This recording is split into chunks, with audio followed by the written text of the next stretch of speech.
Welcome in, everyone, to another Dynasty Fantasy Football episode. We're getting back to our usual stuff. We have 3 Dynasty stashes. Let's jump into the first one.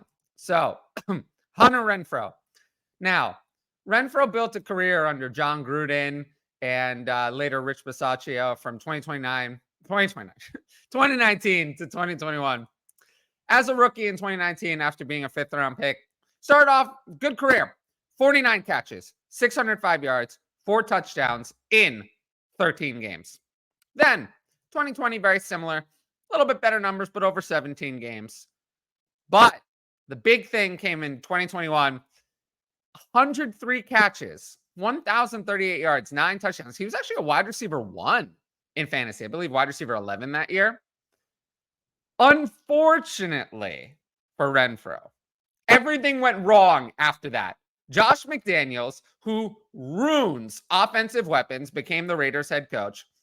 He somehow decided that Mac Hollins, who is doing nothing now, should be the wide receiver 2 to Devontae Adams in 2022.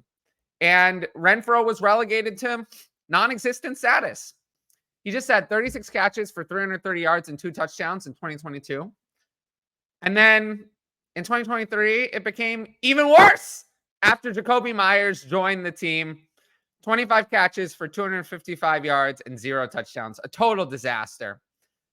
In the 8 McDaniels games in 2023, he just had 10 catches for 92 yards. He was better in the first 6 games under Antonio Pierce. He had 15 catches for 163 yards, but then the Raiders benched him to give younger players a shot like Trey Tucker. Obviously, Renfrow's not going to be in Las Vegas in 2024. The Raiders can save $8 million by releasing him. He's still just 28 years old. This is just kind of an anecdotal take, but I think Renfrow still looks good. I just think that Josh McDaniels didn't like him. For whatever reason, he didn't like him. And that sucks. But I think he still looked good on the field. And I think he can find a decent spot on a new team that doesn't hate it. Bengals in the Tyler Boyd role. Boyd's a free agent. Jets in the Randall Cobb role for Aaron Rodgers. Chiefs or Cowboys need a slot wide receiver. Right now, Renfrow's current DLF Superflex ADP is non-existent. He's not ranked. So I think he's going to get cut around rookie drafts in some leagues. Potentially now, as MFL has rolled over, he'll get cut. I'd pick him up. You never know. Because we know he's talented. And it's just been a down couple of years. Next one. Emanuel Wilson. Now, some people might not know who Emanuel Wilson is. He's a running back for the Green Bay Packers.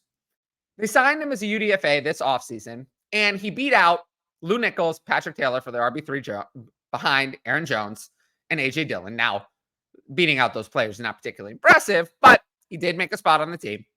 In very limited touches, he was effective in 2023. 14 carries for 85 yards and 4 catches for 23 yards in 7 games played.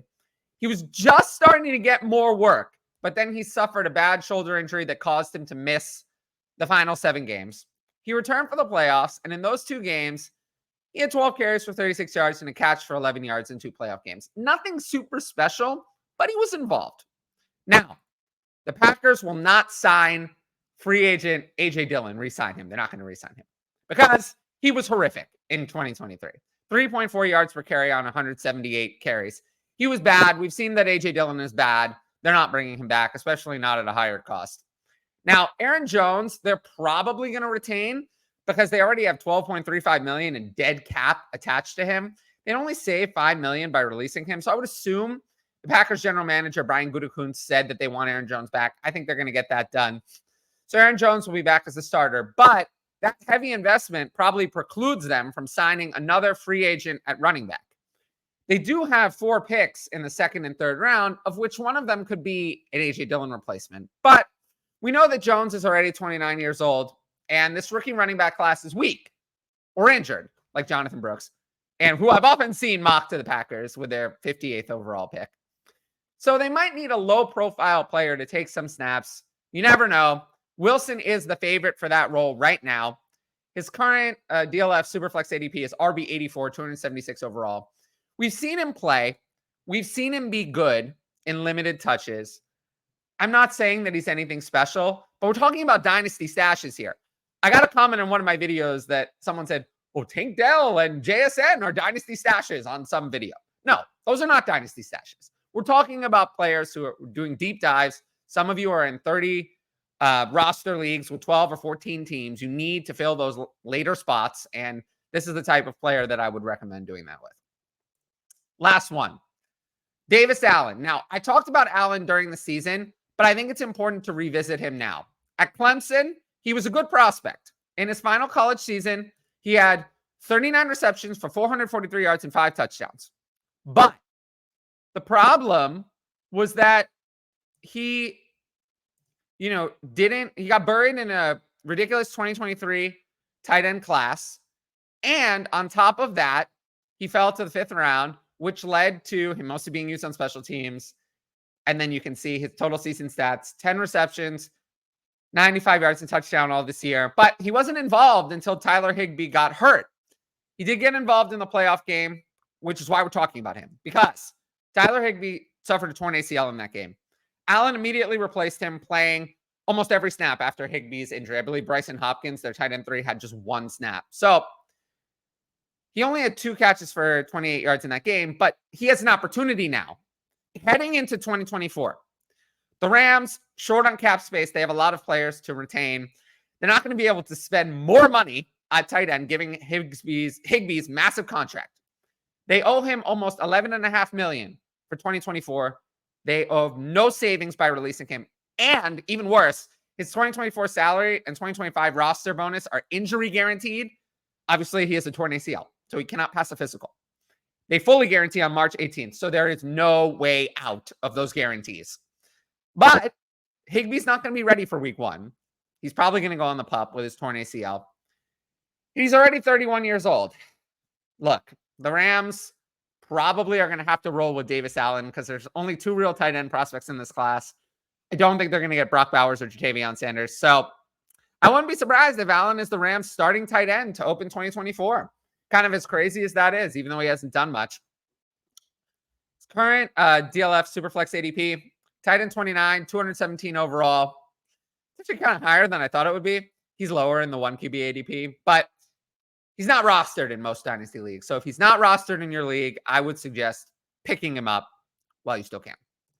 Now, if you like this video so far, make sure to like, leave a comment, and subscribe to the channel. Those likes and comments really help boost the algorithm. And in terms of subscribers, I'm currently only 4 away from 2,500. So I would really appreciate getting over that line.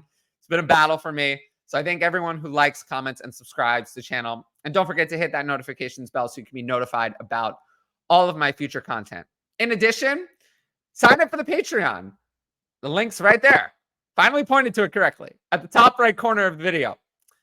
Additionally, only patrons get to ask advanced questions for the YouTube. I have 3 of them right here from my Patreon Discord. So let's just jump into them. What's your outlook on Jelani Woods and Greg Dulcich? Any chance of them being relevant after returning from injury-plagued years? So I've actually talked about both of them on other Dynasty Stash videos. Dulcich was the cover player for one of them recently. I have more hope for Dulcich than Woods. Essentially, Woods missed the entire 2023 season. Dulcich played in 2 games and was injured in both. So, but in 2022, Dulcich was a lot better. He had 3.3 receptions and 41.1 yards a game. That's actually really good for a rookie tight end. That's impressive numbers. Tight end numbers are hard to come by. Whereas in 2022, Woods just had 1.7 receptions and 20.8 yards per game, essentially half of Dulcich's numbers. So my answer to this question is Dulcich, yes, I still have plenty of hope for him. Woods, not really, because I do have some hope for him, but the situation kind of sucks. Anthony Richardson is not going to be a high-volume passer. Michael Pittman is an alpha. Josh Downs emerged as a second weapon. Alec Pierce plays every single snap. I just don't think this is the right team for Jelani Woods to break out. So while I do like his talent and I'm not cutting him from dynasty rosters, I don't have much hope for him. And he's older. He's already turning 26 in 2024. Woods is not as young, I think, as a lot of people think. Next question. Am I wrong to think that Tank Bigsby will be something? Probably. Players who are as bad as Tank Bigsby was in his rookie year almost never turn it around. He had 50 carries for 132 yards. That's horrible. 2.6 yards a carry, 2 touchdowns. He just had 1 catch for 6 yards and lost 2 fumbles. So he had as many lost fumbles as touchdowns and more lost fumbles than catches. He was terrible. He was benched for Dearness Johnson near the end of the season as the backup to Travis Etienne. I don't see that that's going to change. If anything, I'm worried they're going to bring in just a separate backup, remove Tank Bigsby as an idea completely. Because Travis Etienne was overworked in 2023. They need someone else to get more touches. So if it can't be Tank Bigsby, they're going to bring in someone else. So yeah, my guess is he never turns it around, unfortunately. Last question. What do you think T. Higgins is worth pick-wise in 1 QB? I'm thinking he's right around the 103 to 105 range. Now, on the Patreon, and this is why I suggest people sign up for the Patreon, I have a pick value chart, which charts picks, rookie picks versus players. So you can look at it for both Superflex and 1 QB. Now, currently on the pick chart, I have him between 103 and 104 in 1 QB. I think that's pretty good value. There's no doubt that Marvin Harrison Jr. and Malik Neighbors, they will be ahead of T. Higgins. Period. No doubt. Their absolute floor is what Higgins has already done. And honestly, it's probably even higher than that. I think the real discussion is comparing Higgins to Rome Odunze and Brock Bowers. I don't think that any quarterback in 1 QB is going to be worth more than T. Higgins. I don't think so. I'm not sure there's any quarterbacks, maybe Patrick Mahomes, that might be it, that are currently worth more than T. Higgins in 1 QB. And then I don't think there's going to be any running backs. And I don't think that a receiver like Keon Coleman, Troy Franklin, or Brian Thomas, I like these guys, but I don't think they're going to come into the NFL rated higher than T. Higgins. We know T. Higgins is good. We don't know that those guys are good. So it really comes down to he's either going to be worth, 103, 104, or 105, depending. If Odunze and Brock Bowers go top 10, I think they'll be ahead of T. Higgins. So yeah, valuation 103, 104 seems about right. We'll have to see. But yeah, worst case, I think I'd value him as the 5th best player compared to players in this class. If both Odunze and Bowers have bad landing spots or much worse draft capital than we're expecting, I could see Higgins being considered the 3rd best player in this class in 1 QB. That's kind of where I'm at with him. Now, once again, if you liked the video, make sure to like, comment, and subscribe. I really like this banner that I've got up top. Thanks to Dynasty Pandemic Clay for that. I really honestly think it's really pretty. Let me know what you think of the camera balance. I know the last video looked very strange. I'm hoping this one looks better. A little warm colors, a little orange tint in the background. So I'd love to hear any comments about how you think that looks and just any comments about the content in general, because I'm always looking for feedback to improve the YouTube channel. And of course, the Patreon, other side, patreon.com/fantasy advice. That's how you can support the content and keep the YouTube channel going. Plus get all my ranks, Dynasty DM advice, the Discord, and all of that. But until next time, I want to thank you all for watching, and I'll see you all later. Peace out.